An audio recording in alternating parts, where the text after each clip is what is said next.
उपशम रूपी अमृत रस का पान करना यानी कषायों को शांत करना। क्रोध, मान, माया, लोभ, ये 4 कषायों ने ही आत्मा का सत्यानाश किया है। अब हमें ये कषायों का ही नाश करना है। क्रोध का निमित्त मिले फिर भी सामने वाले के ऊपर बिल्कुल क्रोध नहीं करना, उसकी गलतियों को माफ कर देना, ये उपशम है। ऐसा ही मान, माया और लोभ में भी समझ लेना। उपशम भाव में ही सच्चा सुख है। जिन शासन रत्नों की खान है, हमारा सद्भाग्य है कि ऐसे कलयुग में भी हमें पंच महाव्रतधारी साधु साध्वी जी भगवंतों के दर्शन होते हैं। साधु नाम दर्शनम पुण्यम। हमें चारों ओर साधु साध्वी जी के गुणों को फैलाना है, उनके गुणों का कीर्तन करना है। इस दुनिया में दुर्जनों की कमी नहीं है। कोई भी अच्छा कार्य करेंगे उसमें विघ्न तो आएंगे ही, लेकिन तब इतना ही सोचना है कि ये कौन बोल रहे हैं, सज्जन या दुर्जन। दुर्जनों की बातों से हमें अपने मन को बिगाड़ना नहीं है, क्योंकि बेचारों के पास अच्छा सोचने के लिए मन और अच्छा देखने के लिए दृष्टि ही नहीं है। हाँ, अगर कोई सज्जन व्यक्ति हमें कुछ सलाह देते हैं तो उसे पूरे आदर बहुमान के साथ स्वीकारना। वो हमारे भले के लिए ही कह रहे हैं, इतना ही सोचना।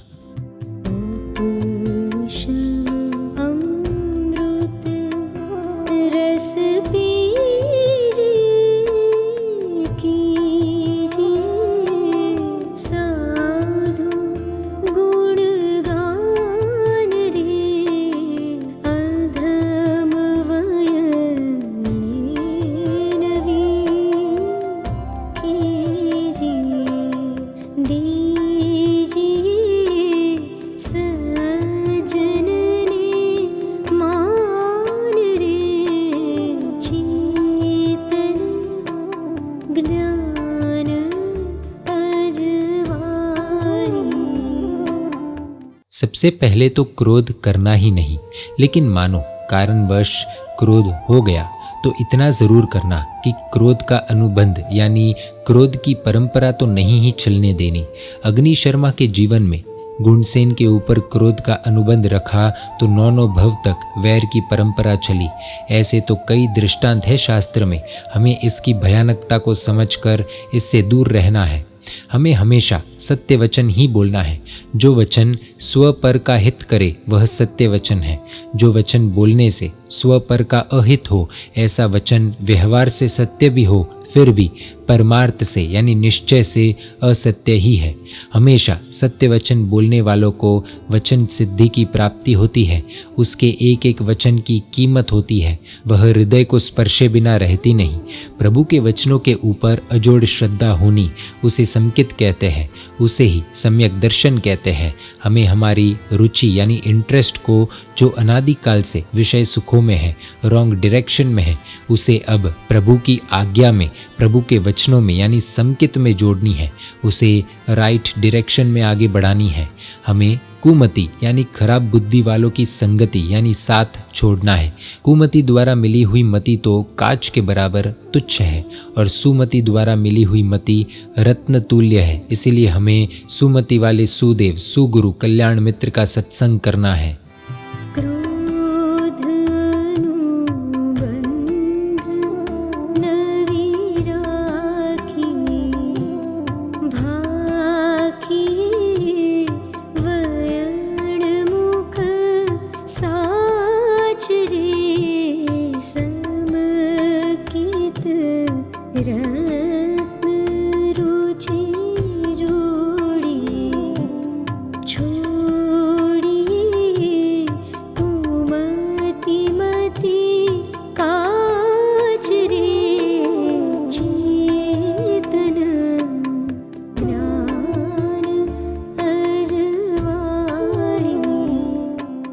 परिणाम 2 प्रकार के हैं, शुद्ध परिणाम, अशुद्ध परिणाम। शुद्ध परिणाम यानी जो आत्मा का अपना स्वभाव है, परिणाम है वह। अशुद्ध परिणाम यानी आत्मा का अपना परिणाम नहीं, लेकिन कर्म मिश्रित परिणाम है। अशुद्ध परिणाम 2 प्रकार के हैं, शुभ परिणाम, अशुभ परिणाम। हमें शुभ परिणाम के सहारे शुद्ध परिणाम तक पहुंचना है। शुभ परिणाम के 3 स्वरूप है। 4 शरण का स्वीकार, अपने दुष्कृतों की निंदा, सुकृतों की अनुमोदना। 4 शरण के स्वीकार में सबसे पहला शरण स्वीकारना है, वह है अरिहंत का। शरण का स्वीकार करना यानी उन्हें समर्पित होना। अरिहंत यानी जिन्होंने अपने आंतरिक अरि यानी शत्रुओं के हंत यानी खत्म करना, वह अरिहंत। यह अवसरपीणी काल में भरत क्षेत्र में 24 अरिहंत हो गए। अरिहंत को तीर्थंकर भी कहते हैं। अरिहंत परमात्मा जगदीश यानी जगत के ईश यानी स्वामी, 3 लोक का साम्राज्य प्रभु का है। प्रभु उसके नाथ है। साथ में प्रभु जगत के सभी जीवों को अपने जैसे ही मानते हैं, इसलिए उनको लेश मात्र की पीड़ा होते देख नहीं सकते। प्रभु जगत के जीवों के मित्र समान है, इसीलिए उन्हें जगत मित्र कहा है। श्रेणिक महाराजा ने अरिहंत परमात्मा श्री महावीर स्वामी का शरण लिया तो बदले में ऐसी भेंट मिली कि स्वयं अरिहंत स्वरूप भविष्य में बने, ऐसा पुण्य उपार्जित किया। राजीमती जी ने अरिहंत परमात्मा श्री नेमिनाथ का शरण लिया तो वे भी इस संसार सागर से पार उतर गए।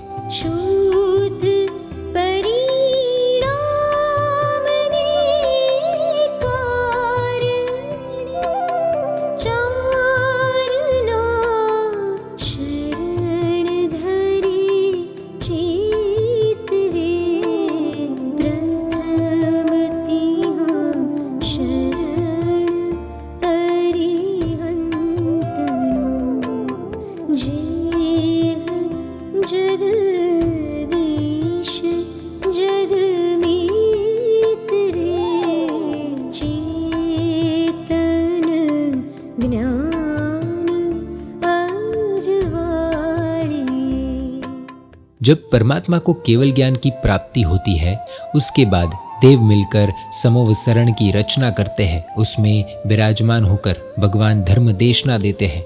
समोवसरण में 3 गढ़ होते हैं। उसमें सबसे नीचे के गढ़ में वाहन रखने की व्यवस्था होती है।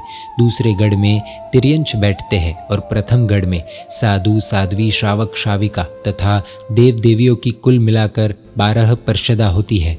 प्रभु अपनी वाणी द्वारा भव्य जीवों के संशयों को दूर करते हैं। प्रभु सतत पुष्करावर्त मेघ की तरह वचनों को बरसाते जाते हैं।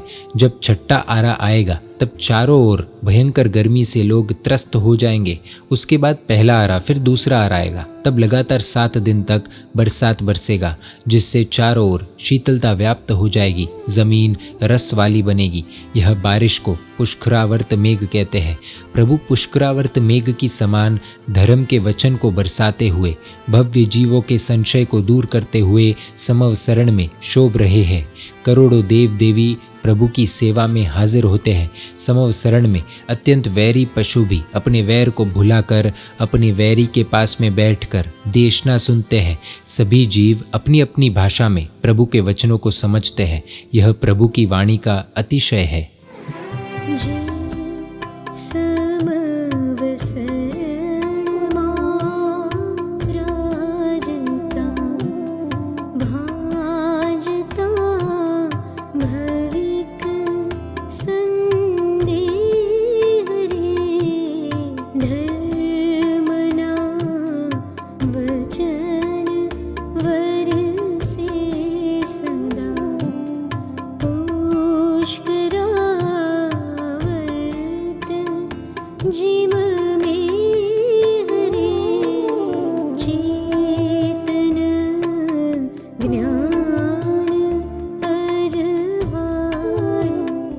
जैन मीडिया पर ऐसे वीडियोस आते रहेंगे।